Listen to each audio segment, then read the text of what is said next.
Kyle Dubas, do you have balls? Anthony Beauvillier, are you on the road again? Seriously, you've been traded a lot. And you know what? You might want to take the beard and balls bundle with you from Manscaped, your all-in-one grooming solution. You won't need the beard trimmer for the playoffs because you're going, congratulations on that, by the way, but downstairs, nobody's checking that. You might want to clean that up. You know what I'm saying? Good God. Yes, Adam. It's true. Listen, promo code is Dangle. You go to manscaped.com, 20% off and free international shipping with the promo code Dangle at manscaped.com. Anthony Beauvillier, you are a Washington Capital. How many teams has he been on in the last 2 years? This season, so this will be the sixth team he's ever been on in his whole career. So this season is the Pens and Capitals. Last season was the Preds, Blackhawks, and Canucks. He was on the Canucks for about a year and a half. And it's weird because it didn't look like this is what he was going to be. No. He was with the Islanders for a long time. He was a first-round pick for them in 2015. The answer to Adam's question is 5. Yeah. 5. We're giving him a hard time. 5 We're giving him a hard time. is the answer. Steve is fired up. All right. One-word answer. It's weird, though. Like, it's like Arrested Development. Like, he's not old. He's still only 27 to be on this many teams. He was part of those really deep playoff runs with the Islanders, 14 points in 22 games, 9 of which were goals, 13 points in 19 games, 5 of which were goals. And then that was his last playoff experience until last year when he had 2 points in 6 games with the Preds in their series against the Canucks. He's never, I don't know, he's 2 years away from being 2 years away. He's not a prospect anymore. He's just kind of a guy. But here's how much of a buyer's market it is. March 7th, 2024, exactly a year ago, he was traded from the Chicago Blackhawks to the Nashville Predators for a 5th-round pick. Unbelievable. And by the way, that 5th-round pick is noted Alan Walsh client Miroslav Halinka, who was picked by the Toronto Maple Leafs, so they moved it. Oh, that's cool. Yes, I'm not doing the trade tree live on the show right now. To get a 2nd-round pick for a guy who has 13 goals and 20 points in 63 games this season is really, really, really good for the Pittsburgh Penguins. And for the Capitals, I mean, I don't know. Can you do any wrong? Scoring depth. Your scoring depth. Can skate. You're going to win your division in a walk. I don't see the downside. It's expensive, but like the Capitals are not alone in that. Jesse, do you want to hit on the Caps or the Pens angle on this? What's because I obviously there's a lot to talk about with the Penguins, but for the Caps, If you look at you outline what Steve just said and the assets that are going the other way and what it costs to get Anthony a year ago and what it costs now. It's crazy, and you're like, oh, it's an overpay. But it's not an overpay when it doesn't matter. Because for the Caps right now, you have this magic window that is reopened in your chance to win. You know, you sold a couple of years ago, you stuck into the playoffs last year and you got demolished, and then all of a sudden you're the best team in the East this season. So who cares about a 2nd-round pick that's going to make you good in like 3-4 years? it's also going to be pick like 60 to 64. Yeah, this is really a 3rd-round pick is Yes. how we got to look at it. Not all 2nd-round picks are created equal. This one is going to be somewhere in the 30s. So for the Caps, who cares that it costs you a 2nd? It costs you nothing off of your roster. That's what is important. You have a good team right now, and all you did was add a player to your good team, and you took away nothing off of your division-winning roster. So I think good stuff for the Caps. I applaud any GM this trade deadline who's going for it, because there's a lot of GMs who are not going for it. Kyle Dubas, hit nudge. Kyle Dubas has always been very, very good at trades. There are very few trades, with the exception of the Nazem Kadri one, that really that don't have at least an intelligent ethos when you look at them at the start. Sometimes they don't age well, but I've always given Kyle his flowers when it comes to trading. A 2nd-round pick from Anthony Beauvillier, I think, is market specific, right? It's just how hot the market is for sellers right now. But I'm looking at their draft pick summary for the Pittsburgh Penguins, and you know it's pretty clear they've picked a direction without publicly declaring it. This team is restocking the cupboard, and they're doing it now. Are they going to rebuild or retool or draft these players and then trade them for assets to surround Sidney Crosby? I don't know, but they now have 2 firsts. Yep.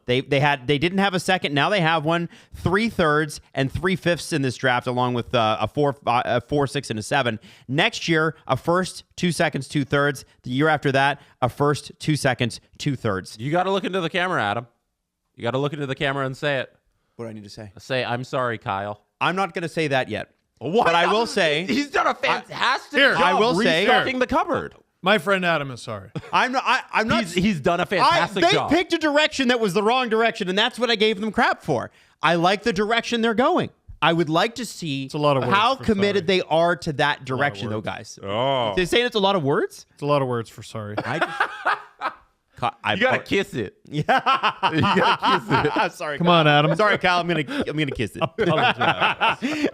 Now you still have to listen. You can collect draft picks. You still have to hit on them. Though. Yes, that's the next part. The hard part is building it back up. The easy part's tearing it down. But he's doing a good job maintaining what they have right now, plus getting back assets that are going to make you pretty decent in the future.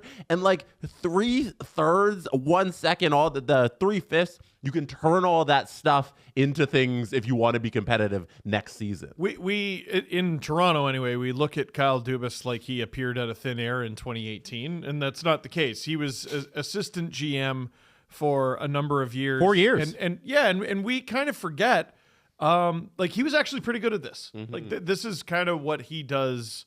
I don't know about best, but he does it very well. Question for you guys: If Beauvillier is a second, what's Matt Grzelcyk? I mean, what is everyone? Wait, is Matt Grzelcyk getting traded?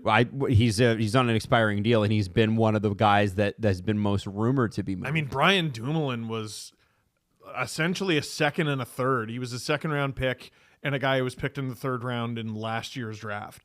So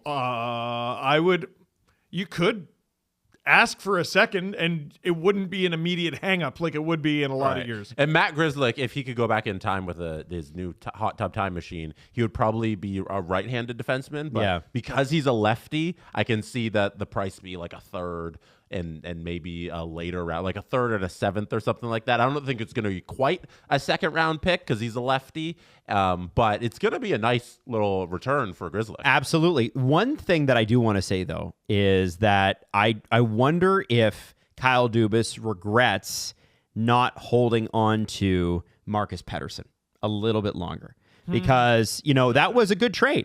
He was traded to the Canucks along with Drew O'Connor for Vinny Desharnais, who is no longer a Penguin, I don't think. He's a Shark now. Danton Heinen, Melvin Fernstrom, and a conditional first.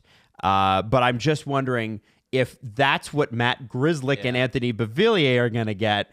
Could you have gotten more for Marcus Pettersson, or do you? Was Marcus Pettersson going to go for a first-round pick? I think minimum first-round pick. Minimum. Well, okay, what if I add a third and a fifth to that package, which is basically, so Fernstrom was a third-round pick last year, and Desharnais, I believe, was traded for, I think it was a fifth. It might have been a sixth. It's not so bad. It makes it sound a little better. Yeah. This is that weird time of year where numbers are worth more than letters. Okay, I like that. If that makes sense. Like we see third and we're like, ooh, we see Fernstrom and we're like, I don't know that guy. But like a third is what gets you the name. That's the numbers get you the letters. Right? So I think he's doing a good job. Right, and I said go for a first-round pick, like an additional first-round pick, I guess it would have been. Like a first and a conditional first or right, something. because they got the conditional first, top 13 protected, but like, do you get that plus maybe a second on top of that? Probably not two firsts, but like the first and the second or something. Yeah, it might have been crazy today. But you know what? Sometimes you got to take the deal when you have it. Exactly. Prices change. That's the way the trade deadline is. I don't think we can exaggerate it. Like, because the prices are high, we're like, man, Marcus Pettersson, he could have got like Ritchie. 4 firsts, and Cal Ritchie, and the Leafs Easton sell? Cowan and Ben Danford. Steve, should the Leafs sell considering the prices? Screw it. Yeah. Why not? Think about how good they could be in 2028. No, I wanted to take the next 10 minutes and talk about how Kyle Dubas is absolutely trading down on both of those first-round picks this year. 1,000,000%. Yeah, they're going to pick like 1,000,000%. They are going to have like 6 picks between pick like 15 and pick 45. You know that. And he's not doing it all at once. No. He's gonna make we have you a trade wait. to announce. Yep. And it's Travis Dermott. Congratulations, Pens fans. There's reason to hope. And congratulations, Caps fans. There's a lot of reason to hope. It's going to be a pretty spectacular postseason for the Caps, I think.